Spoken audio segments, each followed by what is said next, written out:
Hi வணக்கம். Colour character என்றா என்ன? ஏன் எதுக்கு பாவிக்கிறோம்? பார்ப்போமா? மீண்டும் ஒரு டிப்ஸோட இன்றைக்கி கலர் கரெக்டர் என்றா என்னென்னு பார்க்க போகிறோம். அது எதுக்கு யூஸ் பண்ணுறதுண்டு. கரெக்டர் வந்து க்ரீமில் இருக்குது, லிக்விட்ல இருக்குது.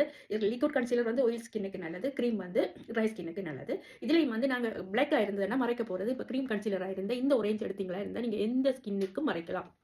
எந்த டார்க்குக்கும் இது வந்து ஏற்றுதான் இருக்கும். இதை எப்படி மறைக்கிறோம்னு பாருங்க. மறைச்சிட்டு நாங்கள் எங்களோட ஃபவுண்டேஷன் ஸ்கின்னுக்கான ஃபவுண்டேஷனை போடிக்கலாம். எங்களுக்கு நல்லா இருக்கும். நாங்கள் எடுக்க போகிற ப்ரஷ் வந்து அப்ளிகேஷன் ப்ரஷ்.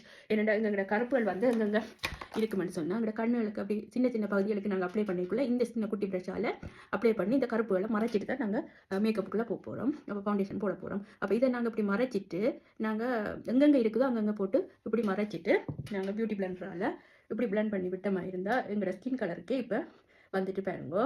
இதுக்கு பிறகு நீங்கள் எங்களோட ஸ்கின்னுக்கு ஏற்ற ஃபவுண்டேஷனை போடும்போது ஸ்கின் ஸ்மூத்தாக இருக்கும். இன்னும் விளக்கம் உங்களுக்கு தேவையாக இருந்தால் என்னுடைய கிளாஸில் ஜாயின் பண்ணி இன்னும் மேலதிகமாக கற்றுக்கொள்ளலாம்.